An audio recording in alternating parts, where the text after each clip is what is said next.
Bien que la pensée soit, pour l'être humain, un point de référence personnel vis-à-vis sa conscience, l'homme conscient, l'homme en évolution, qui a déjà pris connaissance du monde des lois de la pensée, peut s'interroger sur l'origine de la pensée et développer à partir de cette étude une conscience très avancée de la nature du mental. D'où vient la pensée? Nous l'avons déjà dit, la pensée vient du plan mental supérieur de l'homme. Donc, elle est issue à partir du contact qui existe entre le double et l'ego. Mais en deçà de cette conclusion définitive, il est bon de faire une étude particulière sur le monde mental, sur le monde de la pensée, afin de comprendre les subtilités du monde mental et bénéficier égoïquement de la relation qui existe entre la pensée et l'ego. La pensée en elle-même n'a d'origine chez l'homme qu'en fonction d'un besoin de créer dans sa conscience un mouvement dynamique et créatif. Naturellement, la pensée chez l'être humain n'est pas suffisamment développée sur le plan universel pour permettre à l'homme universellement d'en bénéficier dans sa qualité créative.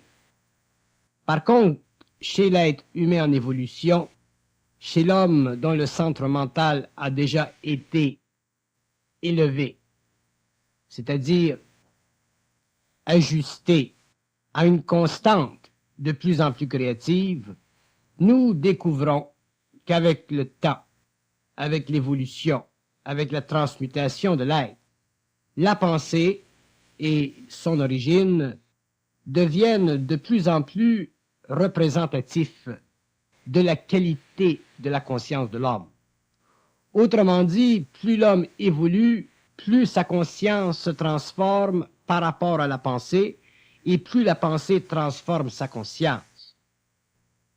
Mais l'ego a de la difficulté à se laisser transpercer par l'énergie créative du mental. Donc, il a de la difficulté à laisser passer dans le mental des pensées qui puissent lui servir.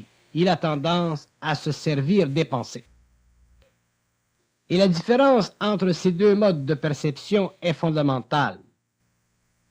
L'ego doit en arriver à se laisser percer par des pensées afin de pouvoir s'habituer à la rigueur créative de la pensée universelle.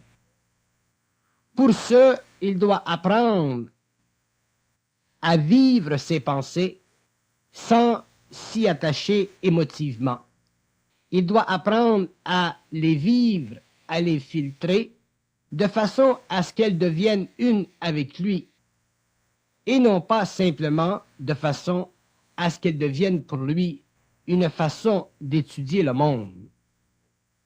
Si l'ego se sert de ses pensées, autrement dit, s'il apprend graduellement à pénétrer le monde mental de façon créative, c'est-à-dire sans réflexion, il réalisera que le monde de la pensée est parfaitement ajusté à l'équilibre vibratoire de ses sens, donc qu'il est parfaitement ajusté au développement potentiel de sa créativité.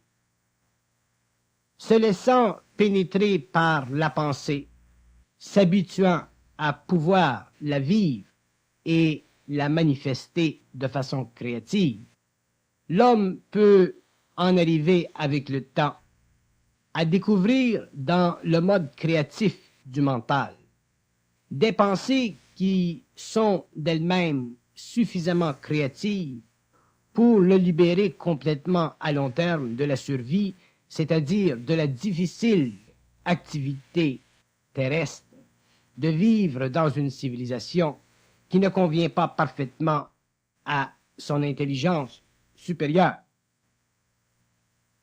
Pour que l'homme découvre dans le monde mental la destinée créative de sa pensée, pour qu'il découvre dans la pensée l'enlignement créatif de sa conscience, il doit s'habituer à pénétrer le monde mental sans s'y attacher. S'il s'habitue à pénétrer le monde mental sans s'y attacher, il découvrira que ce monde, ce plan de vie qui fait partie de sa conscience, est ultimement aligné à la destinée ou avec la destinée de sa propre conscience, et que ce monde constitue pour lui, en tant qu'individu, le plus grand bien, le plus grand bien-être, et inévitablement le représentant en potentiel d'une très grande paix d'esprit. Mais l'ego est difficilement pénétrable par la conscience créative, parce qu'il est habitué en tant que penseur à développer la pensée selon une dynamique qui convient naturellement et parfaitement à sa conscience évolutive, c'est-à-dire qui convient à une conscience insécurisée par le passé, donc insécure face à l'avenir. Nous pouvons très bien réaliser philosophiquement que la pensée vient d'un autre plan, qu'elle vient du double, mais il nous est difficile de comprendre que son origine est à la fois le produit de sa nature et aussi le produit de sa finalité. Autrement dit, la pensée en elle-même est totale si elle est créative. Elle est totale dans son point d'origine et elle est totale aussi dans sa manifestation, dans son mouvement, de sorte que c'est elle, naturellement, qui crée le lien, l'unité entre l'ego et l'origine cosmique de la conscience humaine. Pour que l'homme apprécie l'origine de sa pensée, pour qu'il puisse en venir à terme avec elle, c'est-à-dire pour qu'il puisse en arriver à vivre de l'unité de sa conscience, il lui faut apprendre à reconnaître dans le monde mental que toute forme de pensée constitue un test à l'émotivité naturelle de sa conscience planétaire. À partir du moment où l'homme réalise que toute forme pensée constitue ce test de la conscience planétaire, il passe du plan mental inférieur de la pensée au plan supérieur et mental de la pensée. Donc, il en arrive finalement à bénéficier de l'énergie créative de la pensée et ne se soucie plus des formes qu'elle utilise pour ajuster l'ego émotivement et mentalement. C'est à partir de ce moment que l'homme peut commencer à mettre le doigt sur une capacité infinie et créative de la pensée qui lui donne accès à un état d'esprit où la sérénité, le calme et la sécurité totale coexistent.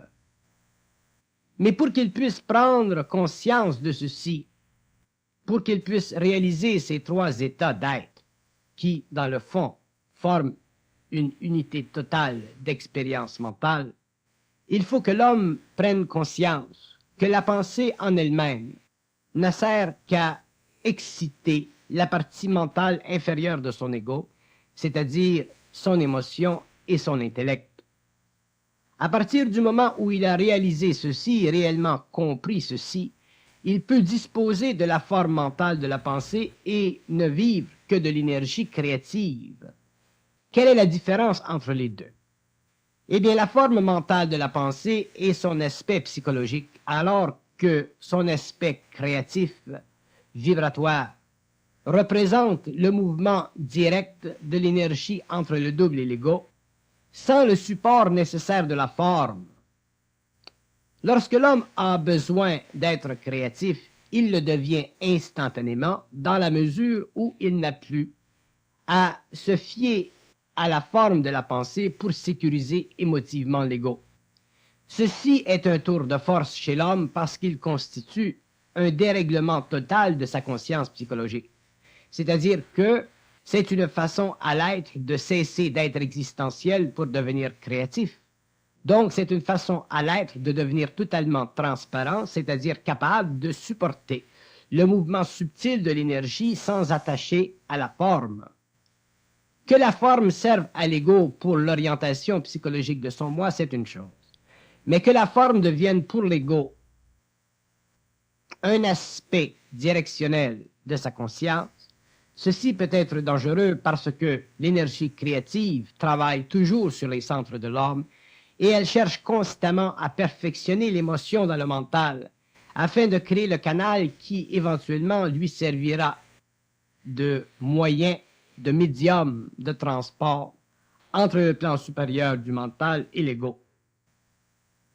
Donc, dans la genèse de la pensée, il existe deux voies. Il existe la voie universelle dirigée par le double en fonction de ce qu'il sait de la vie de l'homme, et il existe aussi la voie réceptive, planétaire, particulière à la conscience égoïque, qui permet à l'ego de s'enligner un peu sur l'évolution naturelle de sa conscience planétaire. Dans les deux cas, il doit se faire avec le temps une fusion, une unité, c'est-à-dire une alliance qui caractérise le mouvement universel de l'énergie sans qu'il ait besoin, pour se manifester subjectivement, la correspondance de l'ego. Pour que l'énergie créative du mental devienne réellement fluide et limpide chez l'homme, l'ego doit apprendre à se retirer du besoin de la forme, du besoin du soutien de la forme en ce qui concerne le mouvement créatif de sa conscience. C'est ici que le tour de force devient un aspect irrévocablement transformationnel et que l'ego, avec le temps, en arrive à réaliser qu'effectivement, la pensée en elle-même est à la fois un soutien et une force, et qu'elle n'a pas besoin d'être égoïquement manipulée, c'est-à-dire assise sur le plan égocentrique de la conscience mentale inférieure, pour avoir une valeur quelconque. L'évolution a donné à la pensée de l'homme une caractéristique évolutive planétaire, c'est-à-dire a donné à cette énergie une qualité personnelle, une qualité réflexive, donc une qualité subjective. L'évolution donnera à l'homme une qualité nouvelle à la pensée, c'est-à-dire qu'elle deviendra de plus en plus simplement un aspect créatif et non plus une réflexion créative. La différence entre un aspect créatif et la réflexion créative est très importante, parce que l'aspect créatif de la pensée est ultimement lié avec la dynamique ou à la dynamique créative et cosmique de l'énergie qui sous-tend le lien entre l'homme et le double. Alors que la qualité créative de la pensée est une façon mentale à l'homme de percevoir cet aspect à travers la forme. Et dès que l'homme se crée un intérêt quelconque pour la forme de la pensée, il perd contact ultimement avec le mouvement créatif universel de l'énergie, donc il perd contact avec l'intelligence créative du moi, donc il perd contact avec le double, c'est-à-dire qu'il se divise, il se fragmente en tant qu'ego, et poursuit sa vie mentale sur un plan qui est inférieur à ce qu'il pourrait connaître. Il est de toute évidence à l'homme ou chez l'homme nouveau que l'intégration du mental, c'est-à-dire le développement cosmique de l'énergie créative en relation avec la conscience égoïque, doit faire partie d'une évolution graduelle, c'est-à-dire d'une évolution à laquelle l'ego appartiendra dans la mesure où il sera capable de disparaître sur le plan psychologique de la forme pour réapparaître sur le plan créatif de l'énergie. La forme est encore très puissante dans la conscience de l'homme. Elle constitue encore un point de repère pour l'ego. Elle est encore une façon à l'ego de mesurer. Elle est encore une façon à l'ego de prendre conscience occultement de la nature de son mental. Mais viendra le temps au cours de l'évolution où cette forme, c'est-à-dire ce besoin égoïque de mesurer la valeur réflexive de sa pensée, sera transformé en une autre perception créative de l'énergie, libérant l'ego du fardeau de pensée et lui permettant finalement de bénéficier d'une alliance créative entre le double et lui-même, c'est-à-dire d'une façon créative d'interpréter instantanément dans l'action ou la parole ce que l'énergie en elle-même, au-delà de la forme, constitue pour lui de créatif. D'où vient la pensée? La pensée vient de plusieurs plans. Elle vient de plusieurs plans parce que l'homme est une mesure de plusieurs plans. C'est-à-dire que la pensée en elle-même constitue pour l'homme les différents paliers de sa conscience. Mais ultimement, elle vient d'un plan universel, c'est-à-dire elle vient d'un monde où la mentalité, c'est-à-dire l'esprit, est de connivence avec l'ego sans que l'ego s'en rende compte. Mais l'ego doit se rendre compte de la connivence entre lui-même et l'esprit, c'est-à-dire que l'ego doit en arriver à pouvoir facilement interpréter le mouvement de l'esprit à travers la forme pensée, afin de se libérer de la réflexion de la forme et de ne laisser en lui-même que la vibration. À partir du moment où l'homme ne vivra que de la vibration de la forme, il bénéficiera de l'énergie et la totalité de ses centres sera maintenue en équilibre à cause de l'universalité créative de cette même énergie. Mais pour que l'homme comprenne de façon précise le rôle de la pensée dans son mental, il doit apprendre à corriger la tendance naturelle à intervenir dans le processus psychologique de sa mentation. C'est-à-dire qu'il doit apprendre à observer la pensée sans être impliqué. Il doit apprendre à voir la pensée passer dans le mental de sa conscience sans être impliqué. Et pour ce, il doit la faire d'une façon créative, c'est-à-dire d'une façon qui ne nécessite pas chez lui un arrêt, c'est-à-dire une forme quelconque de méditation, mais simplement une prise de conscience. Si l'homme commence à méditer sur le monde mental, il n'arrêtera plus parce que le monde mental en lui-même est infini et la qualité psychologique du moi invoque naturellement des aspects astraux du mental. C'est-à-dire que la qualité naturelle du moi fait participer l'homme à des reflets de conscience astrale dont il doit être libre s'il veut participer créativement à une pensée qui ne s'éteint pas, c'est-à-dire à une pensée qui n'a pas besoin de s'arrêter pour être en arrêt, c'est-à-dire pour être sans impact sur l'ego. L'ego devrait être capable de vivre une pensée d'une façon tellement libérée qu'il n'aurait pas besoin de forcer sur lui-même une méthode méditative pour arrêter le phénomène de la pensée. Et tant que l'homme n'en sera pas arrivé à cette constatation, tant qu'il sera obligé d'utiliser des méthodes pour vivre sa pensée d'une façon plus dégagée, il sera obligé de maintenir sur le plan astral un contact quelconque avec des plans qui constituent en fait compte une diminution de son autorité créative. L'homme a besoin de la totale autorité créative de son mental, c'est-à-dire qu'il a besoin d'être capable de passer ou de dépasser la forme pour entrer en harmonie vibratoire avec l'énergie dans son origine. S'il se donne ou s'établit en lui une tendance à vouloir endormir l'ego pour éveiller la conscience, c'est-à-dire s'il a tendance à vivre une forme quelconque de méditation pour arrêter le courant de la pensée, il construira entre lui-même et le plan astral un pont subtil qui aura tendance à spiritualiser son être et à enlever à son être la volonté nécessaire qui fait partie du mouvement créatif de l'énergie.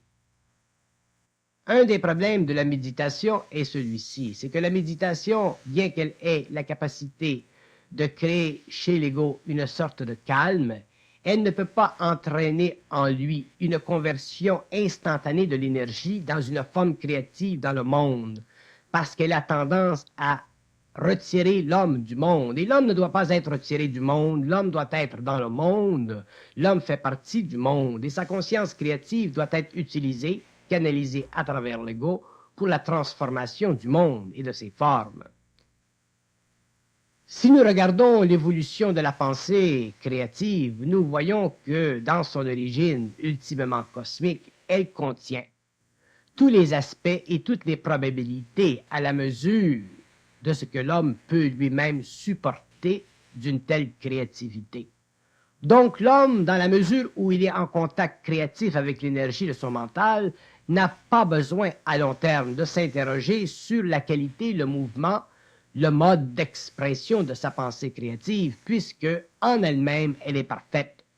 C'est à partir du moment où elle est reçue chez l'homme et réfléchie à un niveau ou à un autre, ou qu'elle est arrêtée pour la création d'un certain calme, que l'homme perd la capacité d'en absorber l'énergie, c'est-à-dire qu'il perd la capacité de vibrer dans le mental à une fréquence qui constitue chez l'être conscient nouveau une très grande échelle de conscience en comparaison avec l'homme spirituel de l'évolution. La pensée en elle-même étant une fréquence vibratoire de l'énergie, l'homme n'a plus besoin, demain, de la vivre sur le plan pulsatif. Il n'a qu'à la vivre sur le plan vibratoire. Autrement dit, il n'a plus besoin de la pensée en tant que système de réflexion pour sa conscience. Il n'a besoin que de l'énergie pour créer, à travers l'action et la parole, les images ou les forces nécessaires à la conversion du monde à la mesure créative de sa conscience.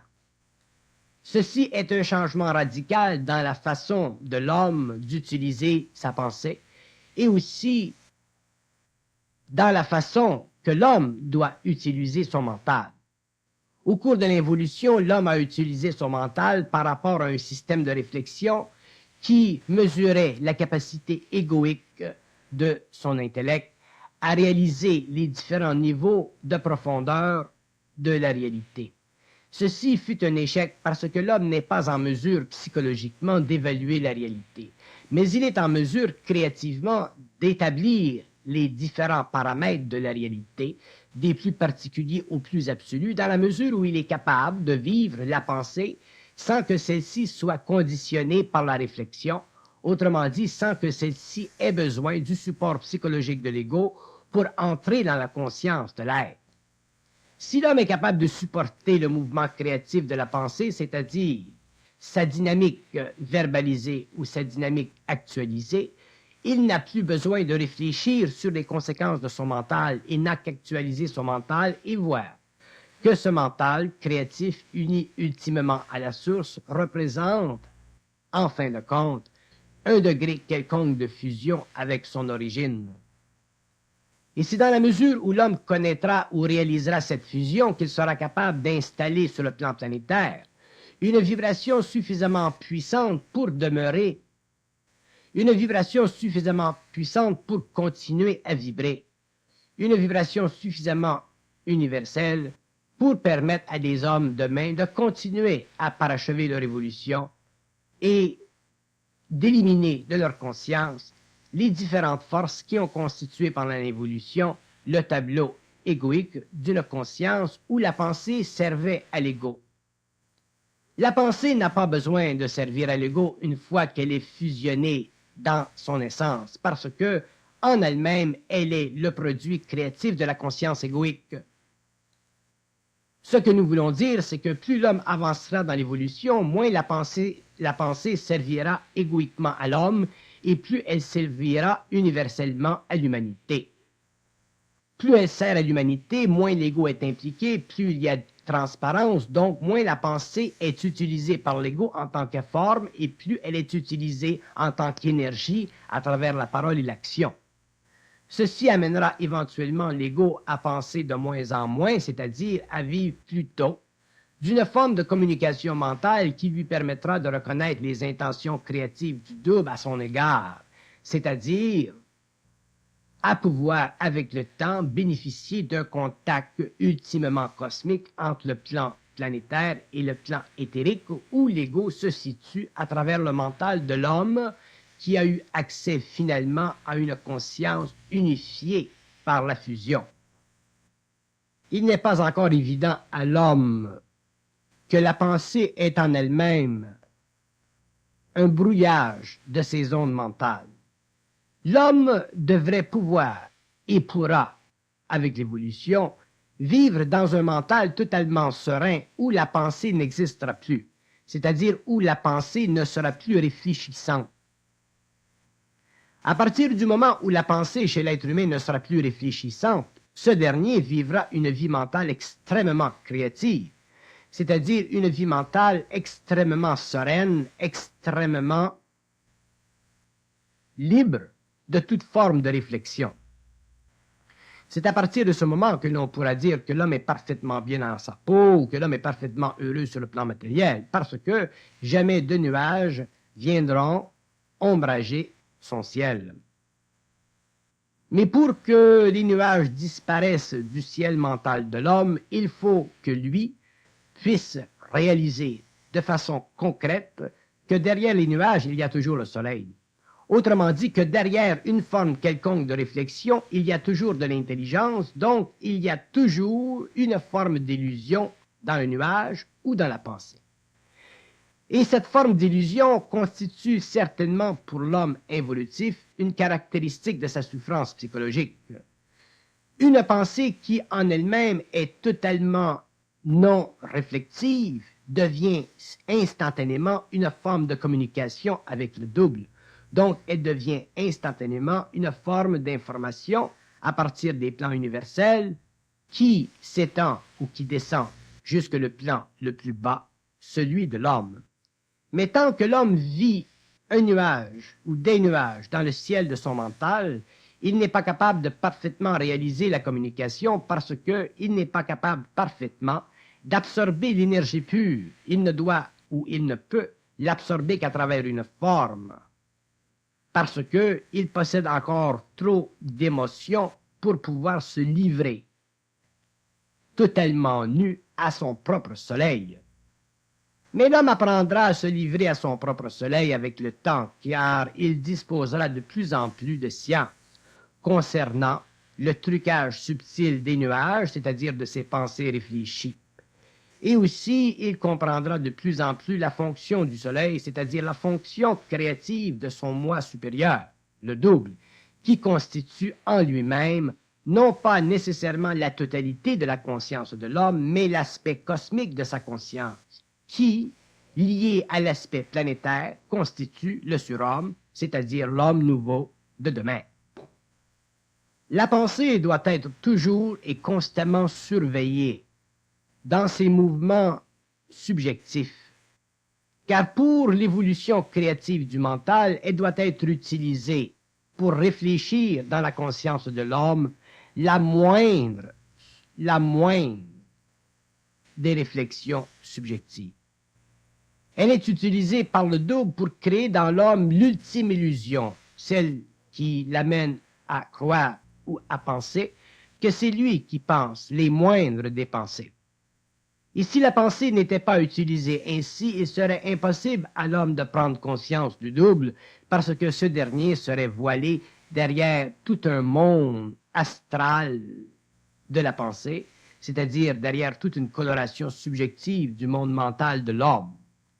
Donc le double se sert de la moindre possibilité de pénétrer dans le mental humain à travers la réflexion, et l'homme doit être conscient de ceci.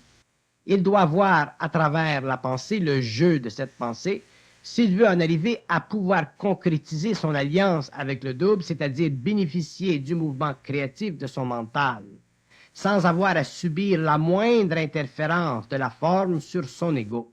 Autrement dit, sans avoir à souffrir la moindre émotion dans son mental. Si l'homme était réellement conscient et qu'il vivait une émotion dans le mental à cause de la réflexion d'une pensée, il prendrait conscience instantanément du jeu que joue le double à travers l'ego, et il pourrait facilement prendre conscience qu'il a finalement atteint un certain degré de lucidité. Mais l'homme n'est pas suffisamment conscient pour réaliser ceci, parce qu'il est encore au stage du discernement, où il doit prendre conscience plutôt de ses actions dans le monde que de la façon dont manipule la pensée le double qui constitue l'origine de son moi créatif. C'est pour cette raison, dans un sens, que l'homme doit mettre beaucoup d'ordre dans son monde matériel s'il veut commencer à goûter des subtiles manifestations du double à travers le monde mental de sa pensée. L'homme doit réellement réagir et corriger les abus de sa conscience planétaire. Il doit réellement profiter de plus en plus de sa conscience créative pour en arriver finalement à pouvoir instantanément et de façon de plus en plus rapide bénéficier de la fusion de son mental. C'est la fusion du mental de l'homme qui permettra à ce dernier de sortir de la survie psychologique de l'ego et d'entreprendre finalement un mouvement créatif dans le monde qui constitue la potentialité créative de son énergie mentale. Mais s'il ne réalise pas en tant qu'ego que le double est constamment au travail et que lui aussi, dans le monde de la matière, doit être constamment au travail, il ne pourra pas bénéficier de cette alliance, de ce lien créatif entre la partie cosmique de son être et la partie planétaire. Donc, pour que l'homme en arrive finalement à transformer réellement et profondément son mental, il doit corriger les abus de son mental dans la matière, c'est-à-dire qu'il doit corriger les mouvements subtils de son émotion dans son mental. Ainsi, il pourra bénéficier de la clairvoyance et de la clairaudience du double, c'est-à-dire du lien mental perfectionné avec l'origine de sa pensée, et cesser, dans le monde de la matière, de se préoccuper à tous les jours, à toutes les semaines et à tous les mois de l'état de choses, de l'état de vie qui constitue une forme quelconque d'existence. L'homme doit être libre et il sera libre. Mais pour devenir libre, il doit commencer à autoriser dans la vie ce qu'il sait dans le mental. C'est-à-dire qu'il doit transposer dans la vie ce qu'il sait dans le mental. Mais pour ce, il doit apprendre à convertir le mental en une force créative instantanée qui ne recule devant rien, c'est-à-dire qui essaie constamment de voir à travers les nuages subjectifs de la conscience réflective. Autrement dit, l'homme ne doit pas se mentir. S'il se ment, automatiquement, il retarde l'évolution de sa conscience, la fusion de son mental, et il retarde aussi le temps dans sa vie où il pourra sortir de la survie. Pour certains hommes, voir où ou quand ils se mentent, c'est très difficile. Pourquoi? Parce que le mensonge fait déjà partie d'une forme quelconque créative du mental inférieur. Mais dès qu'il y a souffrance au bout du mensonge, l'homme doit prendre conscience de l'avertissement. Il doit réaliser que dans la vie, dans le fond, si la pensée est totalement créative, si le mouvement de l'énergie à travers le mental, donc à travers la parole et l'action, constitue pour lui la parfaite manifestation de sa conscience, il ne peut y avoir de souffrance. Donc c'est réellement à travers la moindre des souffrances que l'homme peut mesurer jusqu'à quel point le double est obligé de travailler afin de perfectionner son lien, son alliance avec l'ego. Si l'homme ne réalise pas ceci, il ne se sert pas de sa conscience. Donc il ne se sert pas de la souffrance conscientisée. Et un homme qui ne se sert pas de la souffrance conscientisée demeure naturellement au même stage d'évolution et il ne peut plus progresser parce qu'il n'y a plus en lui suffisamment d'intelligence pour bénéficier du manque d'intelligence qui existe sur la Terre afin de convertir l'état inférieur en un état supérieur. C'est ainsi que toute forme psychique, toute tension psychique plutôt chez l'être humain doit être utilisée à la conversion de son énergie, à l'élimination de l'inertie de sa volonté et à la propulsion de son mental dans une direction qui convient parfaitement à son bien-être. Donc, si l'homme vit ou constate dans sa vie une forme quelconque de tension psychique, il doit réaliser que cette tension psychique, elle est le produit de l'actualisation dans sa vie d'une forme quelconque d'intelligence qui n'est pas parfaitement équilibrée, c'est-à-dire qui n'est pas parfaitement en fusion d'énergie avec le double. Ainsi, l'ego n'est pas parfaitement libre, donc il est obligé, avec le temps, de travailler à le devenir. La tension psychique qui existe dans la vie de tous les jours, vis-à-vis ou par rapport quoi que ce soit, doit être éliminé chez l'homme et doit être d'abord étudié, vu, perçu, regardé, et avec le temps parfaitement neutralisé.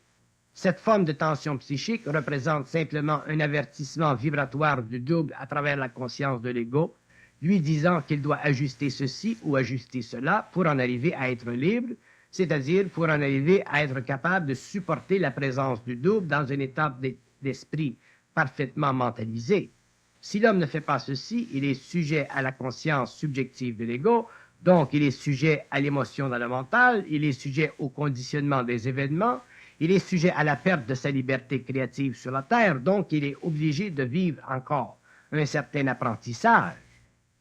Ainsi, la tension psychique dont l'homme conscient prend conscience à partir du moment où le centre mental est ouvert, ce qui est déjà pour lui un très grand cadeau de vie, c'est-à-dire une très grande capacité nouvelle de perfectionner sa vie, cette tension psychique doit être utilisée par l'homme d'une façon créative.